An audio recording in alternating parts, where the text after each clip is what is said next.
نرحب بحضراتكم معنا مرة تانية. النهاردة جبهة الإنقاذ الوطني ناقشت خطة الاستعداد لمظاهرات إحياء ذكرى 25 يناير والمسيرات الخاصة بها، وناقشت خلال اجتماعها النهاردة اللي كان في مقر حزب المصريين الأحرار تحديد المطالب اللي هتخرج بيها الجبهة في هذا اليوم، وناقشوا كمان كيفية إدارة الجبهة في الفترة اللي جاية وموقفها من عدد من القضايا، أولها الحوار الوطني والموقف من قانون الانتخابات وكيفية الاستعداد للانتخابات اللي جاية. والجبهة كمان اتفقت النهاردة على اختيار دكتور أحمد البرعي كمتحدث باسمها، متحدثا وحيدا باسمها، وقالت إن اللي هيصدر عنه هو فقط هيكون محسوب على جبهة الإنقاذ. ده طبعا كرد فعل على البيان اللي نسب لجبهة الإنقاذ بخصوص المطالب العشرة لتحديد موقفها من الانتخابات البرلمانية. فحسما لهذا الجدل تم اختيار دكتور أحمد البرعي كمتحدث رسمي وحيد باسم جبهة الإنقاذ. ده في الوقت اللي قال فيه دكتور السيد البدوي رئيس حزب الوفد وعضو جبهة الإنقاذ في تصريحات ليه النهارده بعد الاجتماع، قال إن الجبهة هتفضل مستمرة في نضالها وهتخوض الانتخابات البرلمانية اللي جاية. وزارة التربية والتعليم النهاردة أعلنت أنها قررت تلغي بروتوكول التعاون اللي بيجمعها مع اتحاد الإذاعة والتلفزيون المصري، طبعا لبث 4 قنوات تعليمية بتقوم بالبث، وده طبعا مستمر على مدى سنوات طويلة ماضية. المتحدث باسم وزارة التربية والتعليم الأستاذ محمد السروجي قال إن الوزارة هتمضي بروتوكول جديد يتم بمقتضاه بث قناتين جداد هيبدأ البث فيهم من بداية الفصل الدراسي الثاني للعام الحالي اللي هو 2012-2013، ومع تغيير في المضمون وتطوير في جودة البث اللي بيتم. المتحدث باسم الوزارة قال إن أسباب إلغاء البروتوكول الأول القديم بيعود إلى أنه تكلفة القنوات ال4 تخطت مبلغ 22 مليون جنيه سنويا وفقا لما قالوا دون تحقيق النتائج المرجوة. احنا معانا على التليفون الأستاذ محمد السروجي المتحدث باسم وزارة التربية والتعليم. برحب بحضرتك معانا يا أستاذ محمد. ألو؟ مش عارف إذا كان سامعني ولا لا. الأستاذ محمد السروجي. ألو؟ ايوه سامع حضرتك. برحب بحضرتك معانا يا فندم في الحالي. اهلا وسهلا. اهلا بحضرتك.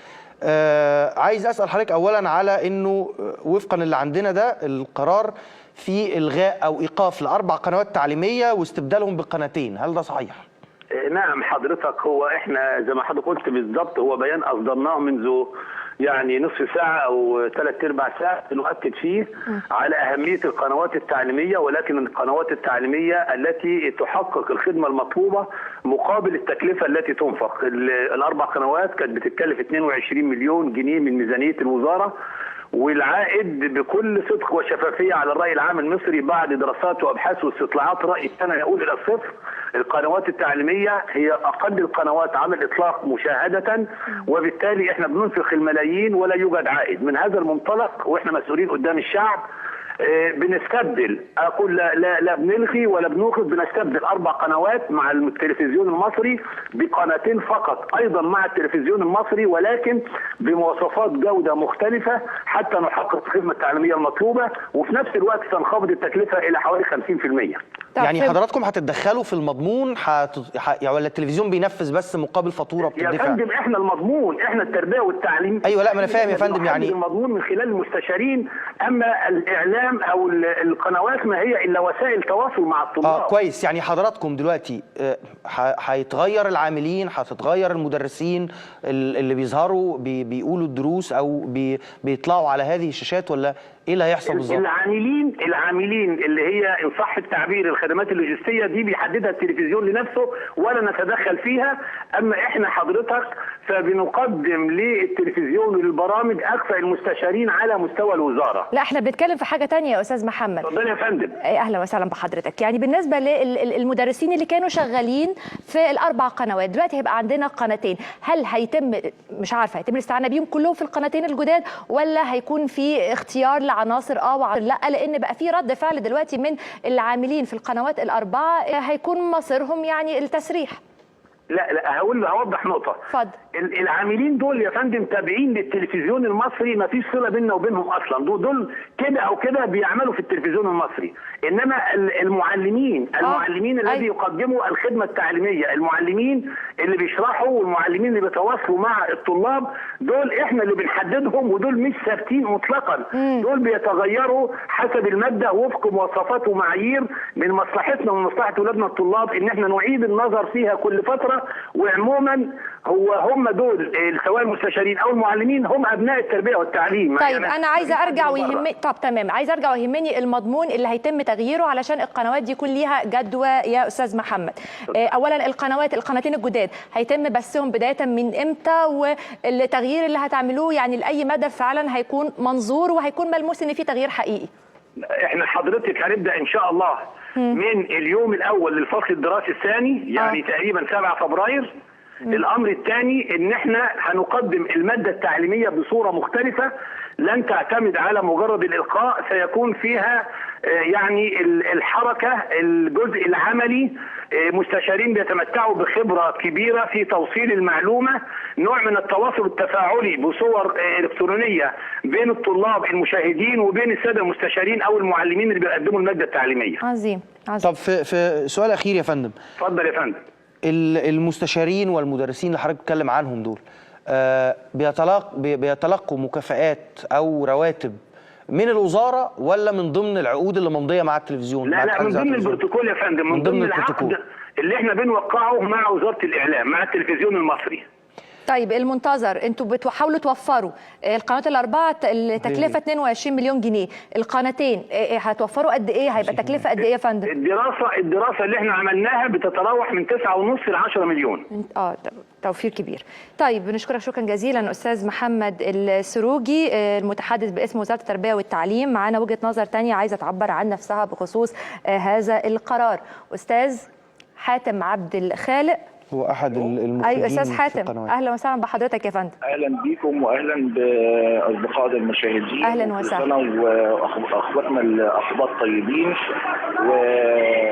وبرحب برضو بالاستاذ السروجي مستشار الاعلامي لوزاره التربيه والتعليم، وانا كان ليا لقاء معاه ما ياخد من حوالي نص ساعه. طب معلش يا استاذ حاتم الاول بس، حضرتك بتعمل في القنوات تابعه لوزاره التربيه والتعليم ولا مع اتحاد الاذاعه والتلفزيون؟ لا، كل المخرجين اللي شغالين في قنوات التعليميه هم موظفين بدرجه فنيه في وزاره الاعلام بقطاع قنوات النيل المتخصصه، قنوات النيل التعليميه. طيب ايه مشكلتكم بقى يا استاذ حاتم؟ اولا انا يعني مع احترامي الشديد للمستشار السروجي دكتور السروجي، ولكن انا بعترض على تقريبا يعني معظم الحاجات اللي طرحها. اولا قنوات النيل التعليميه بتنتج منذ حوالي 15 عام وعشرات الملايين سنويا. تمام. وتتميز قنوات النيل التعليميه عن الفصل الدراسي وعن اي علاقه تدريسيه ما بين مدرس على الهواء وبين طالب بانها تمتلك كم من المواد الفيلميه من وثائق وموسوعات علميه وجرافيك وتاريخ وجغرافيا ومشاهد طبيعيه وموسوعات من افلام ومسلسلات لا يمكن الاستغناء عنها، ولا يمكن تحت كل ظروف وعلى مسؤوليتي ان توفر هذا وزاره التربيه والتعليم. لو على سبيل المثال قلنا مثلا فيلم الناصر صلاح الدين او جت في المناهج التعليميه واسلاميه او عنتر بن شداد، هل يمكن لوزاره التربيه والتعليم ان تمتلك حق عرض لقطه واحده ولو كانت حتى صوره ثابته لرفع عليها قضيه خسرتها الكثير؟ احنا عندنا في وزاره الاعلام عندنا المواد الفيلميه من وثائق وموسوعات مدفوع ثمنها بالملايين تمتلكها وزاره الاعلام، ولا يحق لشركه غير وزاره الاعلام عرضها، وبالتالي ندعم بها المناهج التعليميه التي لا يمكن الاستغناء عنها. بس هو في نهايه الامر يا استاذ حاتم، في نهايه الامر يبدو انه وزاره التعليم لا انا بتكلم على منطق التوفير. لا ما انا فاهم يا فندم، انا قصدي بس اسمعني يا فندم. ايوه انا سامع.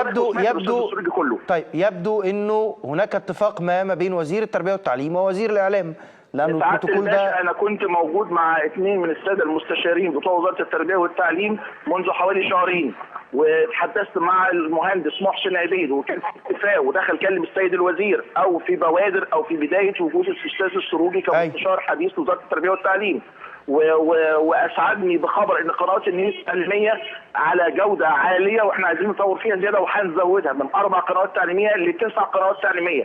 وحضر اجتماع السيد الاستاذ وزير التربيه والتعليم بمستشاريه، وهم كانوا المهندس محسن عبيد مدير التطوير التكنولوجي، والاستاذ المستشار السروجي والاستاذ المستشار الازازي، وكان معاهم دكتور مختار يونس واخرون. لكن اتفاجئتم بانه القناه اتخفضت ميزانيتها علشان في حاجه بس مش مظبوطه. طيب بس عشان مضغوط في الوقت بعد اذن حضرتك اتفضل.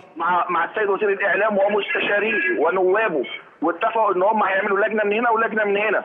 واللي حصل ان احنا بنتكلم دلوقتي في توفير ايه يا سعاده الباشا؟ اذا كانت وزاره التربيه والتعليم لا تتحمل فقط الا التردد، ووزاره الاعلام تشارك بكل المواد الفيلميه واجور العاملين من مخرجين وتصوير ومونتاج وعدد ساعات مونتاج باهظه الثمن، بالاضافه الى اجور المدرسين علشان نطلع على الهواء برامج. طيب يا استاذ حاتم، رد فعل استاذ حاتم.